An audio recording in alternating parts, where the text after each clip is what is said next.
ఒక మనిషితో నీకున్న సంబంధాన్ని బట్టి నువ్వు ఆ మనిషిని ప్రేమించడానికి ఇష్టపడగలిగితే, నీకు ఆయనకున్నటువంటి సంబంధాన్ని బట్టి ఆయన నిన్నెందుకు విడిచిపెడతాడు? ఆయన నిన్నెందుకు విడిచిపెడతాడు? ఆయన నిన్నెందుకు తప్పించి ఆయన తన ముఖాన్ని చాటు చేస్తాడు? తప్పక ఆయన నిన్ను కటాక్షించి కరుణిస్తాడు తప్పకుండా. కారణం ఏంటంటే అతడు నన్ను ప్రేమిస్తున్నాడు అంటున్నాడండి. మనం ప్రేమించాలి ఆయన్ను. మనం ఆయన ప్రేమించగలిగితే మన క్రియల ద్వారా, మన భక్తి ద్వారా, మన నడవడిక ద్వారా, మన మాటల ద్వారా, మన ఆలోచనల ద్వారా మనం ఆయన ప్రేమించే వారమై ఉండాలి. ప్రేమించినప్పుడు ఆ ప్రేమకు తగినట్టుగా నీ ప్రవర్తన కొనసాగాలండి. దేవుడు నేను ప్రేమిస్తున్నానంటే, ఇప్పుడు భార్య భర్తను ప్రేమిస్తున్నానంటే భర్త మాట వినాలా లేదా? నాకేం చెప్పగాక నా ఇష్టం అని చెప్పి అందనుకో, మాట మాత్రం నేను నిన్ను ప్రేమిస్తున్నానంటే కుదురుతుందా? కాదు కదా. ప్రేమించినప్పుడు ఏం చేయాలి? మాటకు లోబడాలి.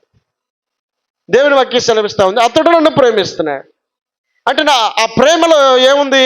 విధేయత ఉంది.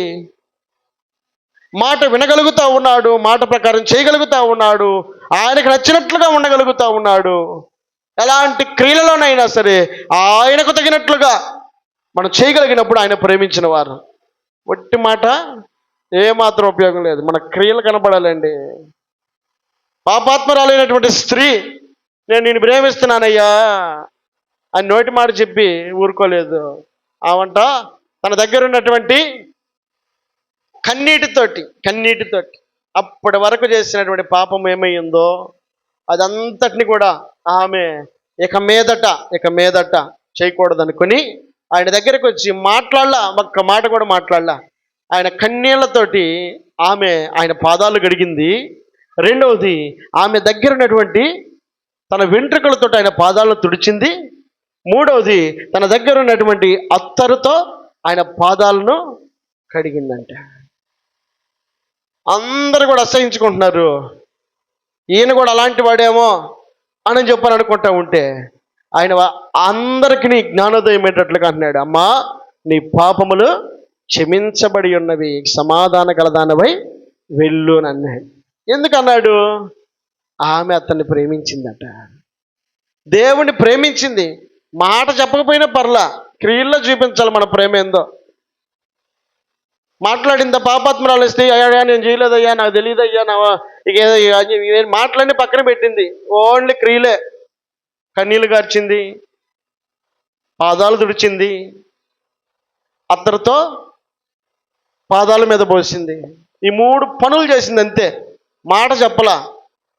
కానీ ఆయన యొక్క అద్వితీయమైనటువంటి దేవుని ప్రేమను ఆమె పొందుకోగలిగింది.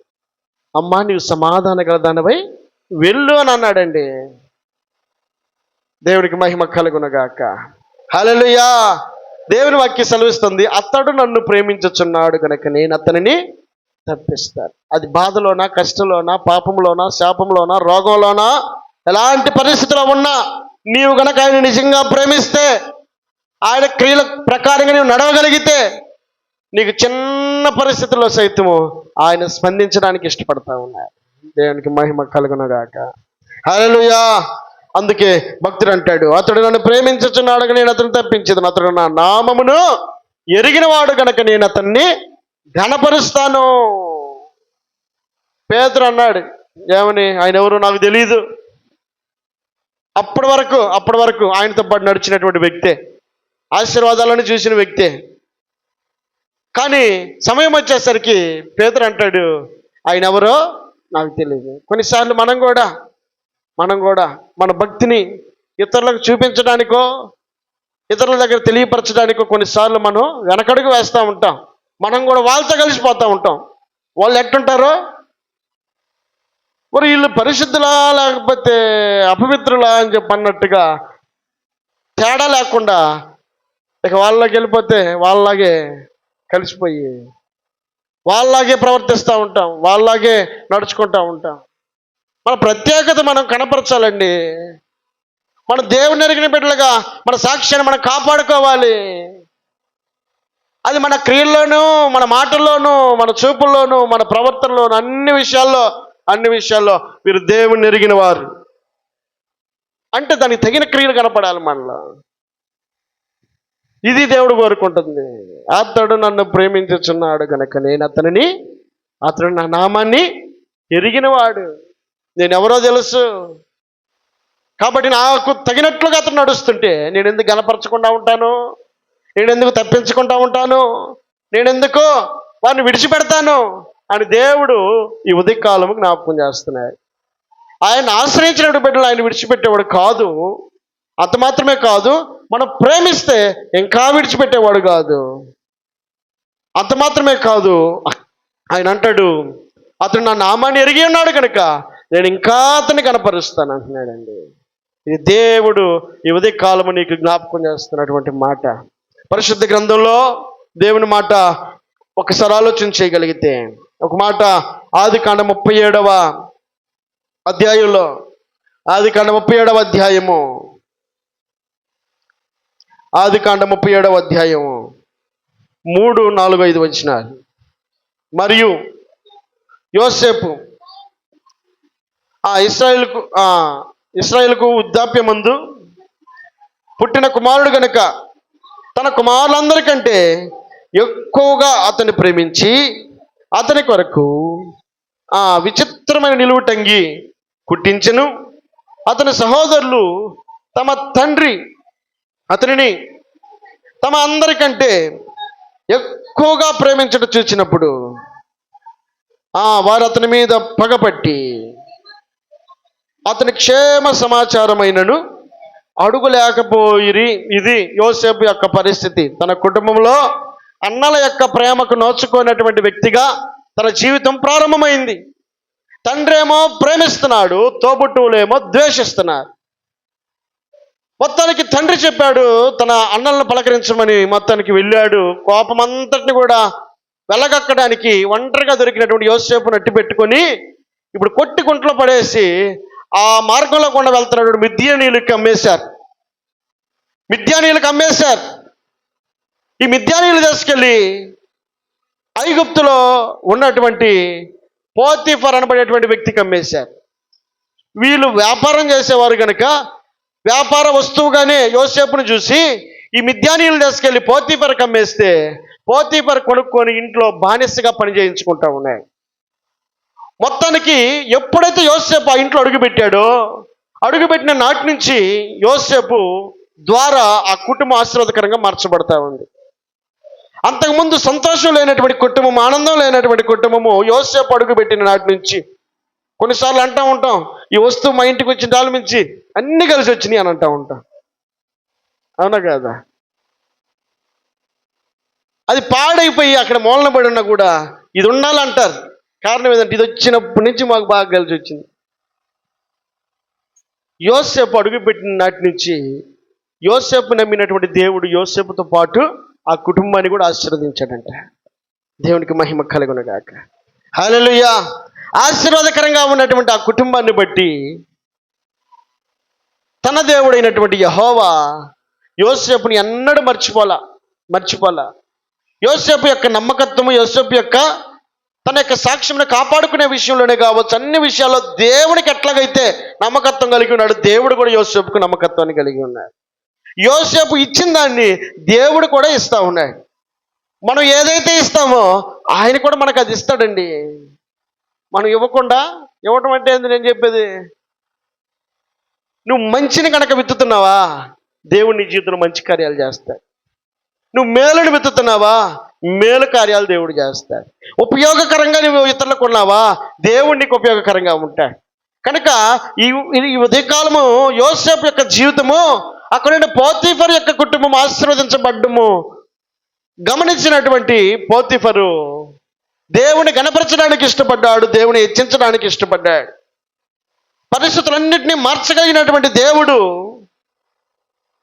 41వ అధ్యాయము 15వ వచనం చూద్దాం. ఫరో యోసేపుతో, నేనొక కల కంటిని, దాని భావమును తెలుపగలవాడు ఎవరునూ లేరు.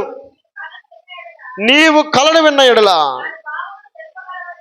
దాని భావమును తెలుపగలవని నిన్ను గూర్చి వింటినని అతనితో చెప్పినందున యోసేపు, నా వలన కాదు, దేవుడే ఫరోకు క్షేమకరమైన ఉత్తరం ఇచ్చినని ఫరోతో చెప్పాను. దేవునికి మహిమ కలుగునగాక. యోసేపు అంటాడు, యోసేపు ఆశ్రయించింది ఎవరినో తెలుసా? యోసేపు నమ్మదగిన దేవుణ్ణి ఆశ్రయించాడు. యోసేపు ఆలోచన బట్టి, జ్ఞానాన్ని బట్టి యోసేపు నడుచుకోవడం లేదు. యోసేపుకున్న స్థితిని బట్టి యోసేపు నడుచుకోవడం లేదు.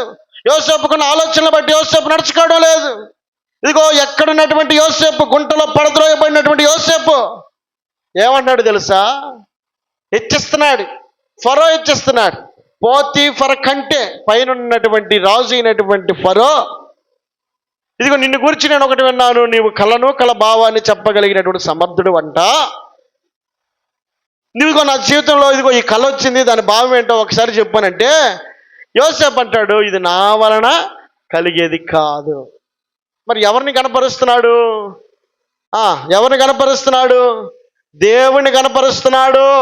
దేవుని నామాన్ని హెచ్చిస్తున్నాడు. అతడు నన్ను ప్రేమించుచున్నాడు కనుక నేను అతన్ని తప్పిస్తాను, అతడు నా నామమును ఎరిగిన వాడు కనుక నేను అతన్ని గణపరుస్తానంటా ఉన్నాడు. దేవుని వాక్యం సెలవిస్తూ ఉంది. ఇదిగో భక్తుడు మాట్లాడుతున్న మాట ఏమిటనంటే, యోసేపు అది నా వలన కాదు, నా గొప్పతనం ఏమీ లేదయ్యా, కేవలము దేవుడే నీ పరిస్థితులు మార్చగలడు. ఈ స్థలం ముందు నిలవబడినటువంటి నేను చెప్తున్న మాట, నా వలన కానే కాదు, నా దేవుని వలన సమస్తము ఆశీర్వాదకరంగా మార్చగలడు ఆయన. దేవుణ్ణి ఆశ్రయించినటువంటి బిడ్డలు ఉదయకాలం జ్ఞాపకం చేసుకోవాల్సిన ఆలోచన ఏమిటంటే, నీవు నేను మనం కలిగి ఉన్నది ఏదైనప్పటికీ, ఎలాంటి జ్ఞానం కలిగి ఉన్నా, ఇదిగో పరలోకపు జ్ఞానం కలిగి ఉన్నా, తలాంతులు కలిగి ఉన్నా, ఎంత గొప్ప ఆశీర్వాదాన్ని కలిగి ఉన్నా, మనం చెప్పాల్సిన మాట ఏంటో తెలుసా? నా వలన ఏది కాదు. ఇది మనం ఒప్పుకోవాల్సినటువంటి ఆలోచన. కొంచెం కనుక నాది అన్నావా అన్నాడు ఒక అతను. ఏమని? నా ప్రాణమా తినుమో తాగుమో సుఖించుము. ప్రాణం ఎవరిది? నీదా నాదా? పరలోకములో ఉన్న ఆ గొప్ప దేవుని యొక్క కృప ఆయన అనుగ్రహించాడు. నరుని యొక్క నాసికారంధ్రంలో జీవాయువుని ఆయన ఊదాడు. తల్లి గర్భములోకి ఆయన పంపించింది. కీర్తనకారుడు అంటాడు, నేను పిండములై ఉండగా దేవా నీ కన్నులు నన్ను చూచెను. నా తల్లి గర్భమందు నేను స్తన్యపానము చేయుచుండగా నాకు నమ్మిక పుట్టించిన వాడవు నీవేనయ్యా. కాబట్టి తెలుసుకున్నటువంటి యోసేపు అంటున్న మాట ఏమిటనంటే, ఏమంటున్నాడు? ఇదిగో నా వలన కాదు, దేవుడే ఫరోకు క్షేమకరమైనటువంటి జవాబునిస్తాడు. పలుకుతుంది ఎవరు? యోసేపే. కానీ యోసేపు అంటాడు, నా వలన కాదు, దేవుని వలన. అంటే ఎవరిని హెచ్చిస్తున్నాడు? దేవుని కనపరచడానికి ఇష్టపడుతున్నాడు, దేవుని హెచ్చించడానికి ఇష్టపడుతున్నాడు. ఇదిగో ఈ స్థలమందు నిలవబడి చేస్తున్నటువంటి ప్రార్థనలు మీ అందరికి ఆశీర్వాదకరంగా మార్చడానికి ఎవరు కారణం? దేవుడు. ఉదయ కాలము దేవుని యొక్క మాటలు వింటూ ఉన్నటువంటి మనమందరం కూడా జ్ఞాపకం చేసుకోవాలి. ఇదిగో నాకు కలిగిన ఆరోగ్యము నా వలన కలిగింది కాదు, దేవుడు ఇచ్చింది. నాకు ఇచ్చినటువంటి బిడ్డలు, నాకు ఇచ్చిన సంపద, నాకు ఇచ్చినటువంటి బంధువులు, బలగము, ఏదైతే నువ్వు కలిగి ఉన్నావో సమస్తం దేవునికి అప్పగి. దేవుడు నిన్ను ఆశీర్వదిస్తాడు. దేవునికి అప్పగించాలి. ఎప్పుడైనా సరే నాది అనే మాట వచ్చింది అనుకో, అది మనకు ఆశీర్వాదం కాదండి. అందుకే భక్తుడు అంటాడు, దేవుడే ఫరోకు క్షేమకరమైనటువంటి ఉత్తరము ఇచ్చింది. మొత్తానికి కళను చెప్పాడు, కళ భావాన్ని చెప్పాడు. మొత్తం చెప్పిన తర్వాత ఇప్పుడు అంటాడు 37వ వచనంలో, ఆ మాట ఫరో దృష్టికి, అతని సమస్త సేవకుల దృష్టికి ఇదిగో కరెక్ట్గా ఉంది కనుక అతడు తన సేవకులను చూచి, ఇతని వలె దేవుని ఆత్మ గల మనుష్యుని కనుగొనగలమా అని నేను మొత్తం ఎట్టుందో మొత్తం చెప్పాడు, స్కానింగ్ చేసి చెప్పాడు. మొత్తం చెప్పిన తర్వాత ఇప్పుడు ఫరో అంటున్నాడు, ఒక అన్యుడు, దేవుడు అంటే తెలియదు, దేవుడు అంటే ఎరగనివాడు, దేవుడి గురించి అవగాహన లేనటువంటి ఫరో అంటున్నాడు, అనేకుల మీద అధికారి కలిగినటువంటి రాజు అంటున్న మాట ఏంటంటే, మరియు ఫరో దేవుడు ఇదంతయు నీకు తెలియపరిచిన కనుక నీ వలె వివేక జ్ఞానము గలవారు ఎవరునూ లేరు. దేవుడు ఎవరు అంటున్నారు? ఒక అన్యుడైనటువంటి ఫరో అంటున్నాడు. ఏమని మాట్లాడుతున్నాడు? ఎవరిని హెచ్చిస్తున్నాడు? చదవాలి అక్కడ. ఇతని వలె దేవుని ఆత్మ గల మనుష్యుని మనం ఏమన్నాడు? దేవుని ఆత్మ కలిగిన మనుష్యుడు. అంటే మనుషులకు దేవుని ఆత్మ కూడా ఉంటుందా? ఒక అన్యుడు తెలుసుకున్నాడు సత్యం.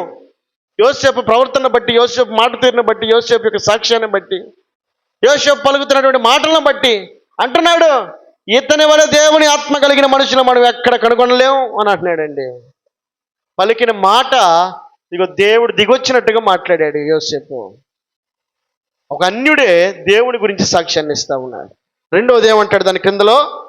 మరియు ఫరో దేవుడు ఇదంతయు నీకు ఎవరు తెలియపరిచారంట? ఇప్పుడు యోసేపు కాదు కనబడుతుంది, అక్కడ దేవుడు కనబడుతున్నాడు. ఒక అన్యుడైనటువంటి ఫరో మాట్లాడుతున్న మాట ఏమిటంటే, దేవుడు ఇదంతయు నీకు తెలియపరిచెను. దేవునికి మహిమ కలుగును గాక. హల్లెలూయా, హల్లెలూయా.